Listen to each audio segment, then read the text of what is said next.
Bonsoir à tous. On continue à affronter le froid dans la région avec des températures proches de 0, mais ça devrait remonter à partir de jeudi. On atteindra 8 degrés dimanche. Jusque-là, il faut continuer à se couvrir.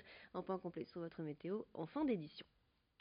Et on part tout de suite au Salon de l'Agriculture qui se tient actuellement à Paris. Et les Hauts-de-France sont largement représentés avec un pavillon de plus de 760 mètres carrés. Cette vitrine a pour objectif de mettre en avant le terroir et les produits emblématiques de notre région. Nos journalistes Vincent Vieillard et Alexis Tessy ont rencontré Xavier Bertrand. Le président des Hauts-de-France rappelle l'investissement de la région, notamment dans les cantines scolaires où les produits de proximité sont privilégiés. Je vous propose de l'écouter tout de suite. Produire local, manger local, notamment dans les cantines, parce que les lycées de la région, c'est la région. Les cantines, c'est la région. Et aujourd'hui, on a déjà plus de 50 lycées qui sont quasiment à 50% d'approvisionnement local. Un, c'est de la qualité, puis deux, il y a autre chose. C'est que le paysan, l'éleveur, le producteur, il passe sans intermédiaire. Et donc, du coup, ça lui fait du revenu en plus. Je crois beaucoup à la vente directe. Ceux qui l'ont fait, ça marche. Ça peut produire, 15-20% du revenu. Mais ça, c'est quand même important. Mais c'est pas ça qui change tout. Mais ça fait du bien quand même. Être maman tout en étant étudiante, c'est le cas de certaines jeunes femmes de l'Université de Lille. Cette double casquette n'est pas toujours facile à gérer, mais il existe des structures qui aident ces étudiantes à tout mener de front, et notamment cette crèche universitaire. Reportage au cœur de la crèche Les Kangourous Câlins, située à Villeneuve-d'Ascq.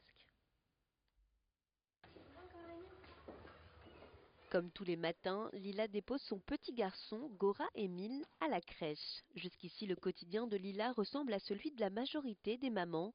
Pourtant, après avoir confié son enfant, Lila va rejoindre les bancs de l'Université de Lille, qui se trouve à quelques pas. Effectivement, cette crèche n'est pas tout à fait comme les autres. Elle se trouve sur le campus et accueille les enfants, des professionnels et étudiants de l'université. Je suis en salle B4 332. C'est jusque midi et demi. Oui. Et après, je serai en amphi B2 et B3.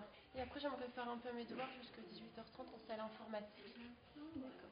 À l'âge de 23 ans, Lila fait partie de ces jeunes mamans qui ont fait le choix de tout mener de front, leur vie de mère et leur vie d'étudiante. Un choix qui aurait été difficilement possible sans cette crèche universitaire. En mairie, il faut déposer un dossier une fois la déclaration de grossesse établie. Et c'est super long à attendre des places. Les assistantes maternelles J'ai déjà essayé avec mon fils Gora Émile, mais c'est beaucoup trop cher. Il faut avancer 500 € par mois et on est remboursé 15 jours après. Pour une étudiante, c'est pas possible. Mais la crèche universitaire, là, donc, les Kangourous Câlins, elle calcule déjà en fonction des revenus de l'année dernière et la CAF déduit avec la crèche. Donc par exemple là, pour 1 heure, je paie 41 centimes, ce qui fait vraiment pas beaucoup. Je me retrouve avec des factures de 70 €. Voilà. En plus de ces avantages financiers, Lila peut compter sur la compréhension de ses professeurs. C'est important de communiquer en tant que maman étudiante avec les autres de la classe et surtout avec les professeurs. Parce que sinon, ils ne peuvent pas savoir qu'on a un enfant, donc on est en plus en difficulté que les autres. J'ai des profs qui comprennent bien la situation. Et par exemple, si mon fils est malade au jour du contrôle, il me prévoit un devoir maison. Donc ça, c'est vraiment bien. Mais après, ils le font pour les autres, que ça serait pas vraiment juste en fait. Ces conditions sont précieuses pour Lila, mais la jeune femme a tout de même besoin de travailler quelques jours par semaine en grande surface pour subvenir aux besoins de sa famille. Ses obligations la privent de moments avec son garçon, mais depuis la naissance de Gora Émile, il n'a jamais été question qu'elle abandonne les études. Continuer les études, pour moi, c'est montrer que je suis courageuse par rapport aux autres. Et parce que souvent, les jeunes mamans sont discriminées dans la société parce que pour avoir un enfant dans cette société actuelle, il faut un travail, un couple, être en couple, avoir un logement. Souvent, nous, on est subject à des discriminations au niveau des personnes élevées plus socialement que nous, en fait.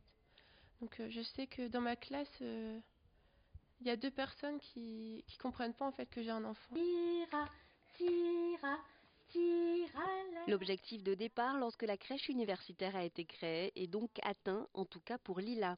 Dans les années 70, cet accueil a vu le jour pour aider les jeunes mamans à continuer leurs études.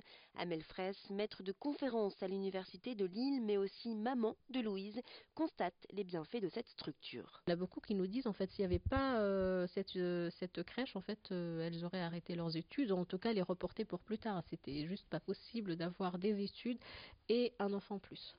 Cette crèche universitaire est unique dans la région des Hauts-de-France. Elle accueille aujourd'hui 35 enfants, dont la moitié ont leur maman encore en études. Des mamans dont ils pourront être fiers un jour.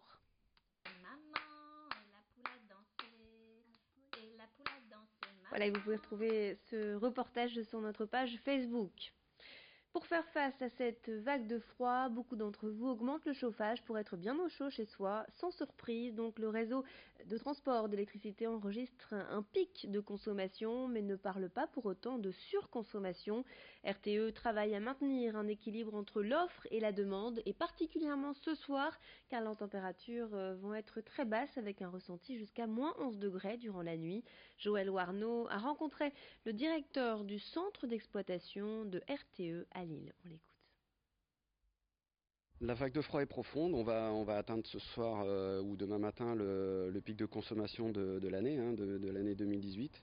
Voilà. Ensuite, c'est une question d'équilibre entre les moyens de production disponibles et la consommation qui est prévue. Donc on a une consommation forte parce que la vague de froid est profonde, on attend moins 10 degrés par rapport au normal de saison, ce qui est significatif. Mais aujourd'hui, on n'est pas inquiet, on a suffisamment de production et de capacité d'importation depuis les pays voisins pour être capable de faire face. Et en cette période de froid, il faut penser à l'entretien de sa voiture, surtout si elle reste dehors pendant la nuit. Problème de batterie, impact sur le pare-brise à cause du chaud-froid. Ces températures négatives peuvent être à la base de différents dysfonctionnements. C'est donc une grosse période d'activité pour les garagistes. Nous sommes rendus dans le garage de la Haute-Borne à Villeneuve-d'Ascq. Cet établissement propose des vérifications gratuites pendant cette période. Vincent Villard a rencontré le chef d'atelier de ce garage. Il nous explique comment chouchouter son véhicule. Oui, il y a des entretiens particuliers. Il faut donc avoir surtout du liquide de refroidissement qui est encore à un degré suffisant pour pas qu'il congèle, quoi. Et des liquides de lave-glace qui sont prévus aussi pour les hivers, quoi. S'assurer d'avoir un filtre à pollen qui soit correct et pas qui soit pas colmaté, sinon on va avoir des soucis à dégivrer les véhicules à l'intérieur. Il sert aussi à filtrer la ventilation qui rentre dans l'habitacle, donc à désembuer un peu le véhicule. On a également les essuie-glaces. Pas oublier les essuie-glaces, très important, parce que s'ils sont usés, et surtout pas les mettre en route si le pare-brise est givré, quoi. Donc surtout attendre qu'ils soient dégivrés et que vos essuie-glaces soient pas collés au pare-brise, quoi. Sinon vous allez les arracher.